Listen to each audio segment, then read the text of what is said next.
रात्री बाळाला 2-2 तासाला उठून दूध पाजलं पाहिजे का? हा प्रश्न सगळ्याच न्यू मॉमला असतो. परवा माझ्या एका फ्रेंडचा फोन आला, जी की न्यू मॉम आहे. ती तिच्या बाळाला 2-2 तासाला उठून दूध पाजत होती. त्यामुळे तिची आणि बाळाची दोघांची झोप नीट होत नव्हती. आज मला एक गोष्ट क्लिअर करायची आहे.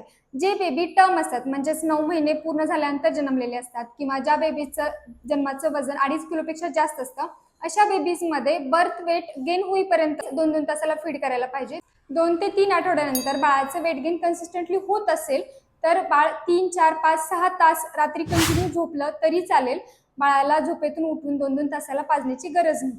फक्त काही एक्सेप्शनल केसेसमध्ये, जसे की जे बेबी प्रीटर्म असतात, म्हणजे 9 महिन्याच्या अगोदर जन्मलेले असतात, किंवा लो बर्थ वेट असतात, ज्यांचं जन्माचं वजन 2.5 किलोपेक्षा कमी असतं, तशा बेबीजमध्ये एक विशिष्ट वेट गेन होईपर्यंत 2-2 तासाला फिडिंग करायला पाहिजे.